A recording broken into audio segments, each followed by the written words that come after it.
മലപ്പുറം മുൻ S P Sujith Das IPSന്റെ suspension പിൻവലിച്ചതിൽ പരിഹാസവുമായി നിലമ്പൂർ മുൻ MLA PV അൻവർ രംഗത്തെത്തി.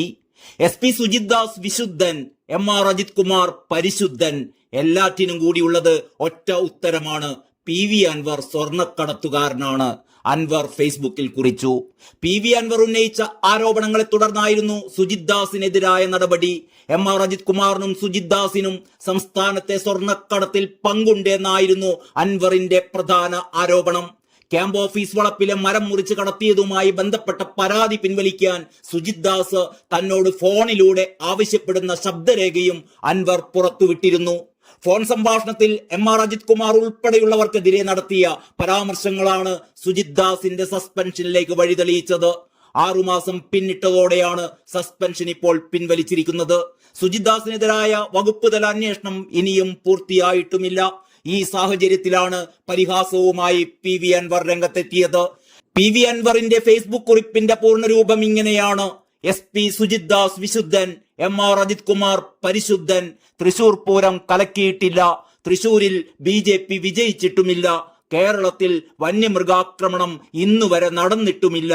കേരളത്തിൽ ലഹരി ഉപയോഗവും ലഹരി വിപണനവും നടക്കുന്നേയില്ല.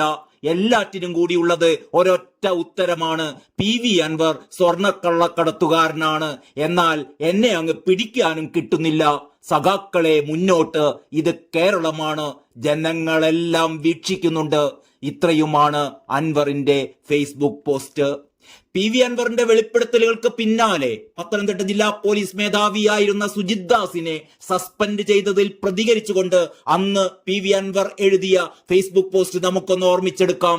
അതിങ്ങനെയായിരുന്നു, ഒരൊറ്റ വരി മാത്രം: വിക്കറ്റ് നമ്പർ 1, ഒരു പുഴുക്കുത്തു പുറത്തേക്ക്. ഈ ഒരൊറ്റ വരി പോസ്റ്റിലൂടെ ആയിരുന്നു PV അൻവർ സസ്പെൻഷൻ നടപടിയെ സ്വാഗതം ചെയ്തിരുന്നത്.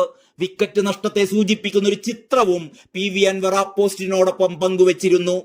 SP ക്യാമ്പ് ഓഫീസിലെ മരം മുറിച്ച് കടത്തിയെന്ന പരാതി പിൻവലിച്ചാൽ ജീവിതകാലം മുഴുവൻ താൻ അൻവറിനോട് കടപ്പെട്ടിരിക്കുമെന്ന് MLA PV അൻവറിനോട് SP Sujith Das പറയുന്ന ഫോൺ സംഭാഷണം പുറത്തു വന്നതിന് പിന്നാലെ ഉയർന്ന വിവാദങ്ങളായിരുന്നു സുജിത് ദാസിന്റെ സസ്പെൻഷനിൽ കലാശിച്ചത്. അൻവറിന്റെ ആരോപണങ്ങളിൽ കർശന നടപടി ഉണ്ടാകുമെന്ന് മുഖ്യമന്ത്രി കർശന മുന്നറിയിപ്പ് നൽകുകയും ചെയ്തിരുന്നു. ഇതിന് പിന്നാലെ സംസ്ഥാന പോലീസിലെ ഉന്നത ഉദ്യോഗസ്ഥർക്കെതിരെ ഉയർന്ന ആരോപണങ്ങൾ അന്വേഷിക്കാൻ DGPയുടെ നേതൃത്വത്തിലുള്ള 5 അംഗ സംഘത്തെയും മുഖ്യമന്ത്രി നിർദ്ദേശിച്ചിരുന്നു. കോട്ടയത്ത് നടന്ന പോലീസ് അസോസിയേഷന്റെ സംസ്ഥാന സമ്മേളനത്തിലായിരുന്നു ആരോപണങ്ങൾ അന്വേഷിക്കും എന്നുള്ള മുഖ്യമന്ത്രിയുടെ പ്രഖ്യാപനം. അതിന് പിന്നാലെയാണ് ആരോപണ വിധേയനായ പത്തനംതിട്ട SP സുജിത് ദാസിനെ സ്ഥലം മാറ്റിക്കൊണ്ട് ഉത്തരവിറക്കിയത്. അന്നൊക്കെ അൻവർ പോരാട്ട നായകനായി പിണറായിക്കൊപ്പം അടിയുറച്ചു നിൽക്കുകയായിരുന്നു. സ്വർണ്ണക്കടത്തുമായി ബന്ധപ്പെട്ട് സുജിത് ദാസിനെതിരെ അൻവർ ഉയർത്തിയ ആരോപണങ്ങളെല്ലാം കസ്റ്റംസും ശരിവച്ചിരുന്നു. പിടികൂടിയ കള്ളക്കടത്ത് സ്വർണം കടത്തുകാർക്ക് തന്നെ തിരിച്ചു കിട്ടാൻ SP സുജിത് ദാസും മറ്റ് പോലീസുകാരും പ്രയോഗിച്ചത് കാഞ്ഞ ബുദ്ധി എന്നായിരുന്നു കസ്റ്റംസിലെ ചില വൃത്തങ്ങൾ അന്ന് വെളിപ്പെടുത്തിയിരുന്നത്. സ്വർണം കടത്തിയ 100-ലേറെ പേർക്ക് ഒരു നഷ്ടവും കൂടാതെ സ്വർണമത്രയും തിരിച്ചു കിട്ടാൻ ഞെട്ടിപ്പിക്കുന്ന തട്ടിപ്പ് വഴികളിലൂടെ സുജിത് ദാസ് സഞ്ചരിച്ചു എന്നായിരുന്നു കസ്റ്റംസിന്റെ കണ്ടെത്തൽ. തട്ടിപ്പ് സ്വർണം സുജിത് ദാസും കൂട്ടരും ഒരുക്കിയാണ് കോടതിയിൽ എത്തിച്ചിരുന്നത്. ഇത് പ്രതികളെ ഈസിയായി കോടതിയിൽ നിന്ന് ഊരിപ്പോരാൻ സഹായിച്ചിരുന്നു. തട്ടിപ്പ് സ്വർണം നിരവധി തട്ടിപ്പുകാർക്ക് തന്നെ ഇങ്ങനെ തിരികെ കിട്ടുമ്പോൾ കേന്ദ്ര സർക്കാരിന് നഷ്ടം കോടിക്കണക്കിന് രൂപയുടേതാണ് എന്നും അൻവർ അക്കാലത്ത് പറഞ്ഞിരുന്നു. സ്വർണ്ണക്കടത്ത് സംഘങ്ങളെ സഹായിക്കാൻ സുജിത് ദാസും കൂട്ടരും ലംഘിച്ചത് കസ്റ്റംസിന്റെ ഗൗരവമേറിയ നിരവധി ചട്ടങ്ങളാണ് എന്നാണ് അന്ന് അന്വേഷണത്തിലൂടെ ബോധ്യപ്പെട്ടിരുന്നത്. കസ്റ്റംസ് നിയമപ്രകാരം പോലീസിന് ലഭിക്കുന്ന വിവരങ്ങൾ കസ്റ്റംസിന് കൈമാറണമെന്നുള്ളതാണ് ചട്ടം. ഈ ചട്ടം പലപ്പോഴായി പോലീസ് ലംഘിച്ചപ്പോൾ SP തന്നെ നേരിട്ട് അറിയിച്ചിട്ടും പോലീസ് തുടർന്നും നിയമവിരുദ്ധമായി സ്വർണ്ണക്കള്ളക്കടത്ത് സംഘങ്ങളെ സഹായിച്ചു എന്നുള്ള ഗുരുതരമായ കാര്യമായിരുന്നു കസ്റ്റംസ് കണ്ടെത്തിയിരുന്നത്. സുജിത് ദാസ് മലപ്പുറം SP ആയിരിക്കുമ്പോൾ നിയമവിരുദ്ധമായി സ്വർണം പിടികൂടുകയും 100-ലധികം കേസുകളിൽ സ്വർണം കടത്തിയവർക്ക് ഒരു നഷ്ടവും കൂടാതെ സ്വർണം തിരികെ കിട്ടുകയും ചെയ്തു എന്നായിരുന്നു കസ്റ്റംസ് പറഞ്ഞിരുന്നത്. തട്ടിപ്പ് സംഘങ്ങളെ സഹായിക്കാനുള്ള ഈ കാഞ്ഞ ബുദ്ധി അവിടം കൊണ്ടും തീരുന്നില്ല.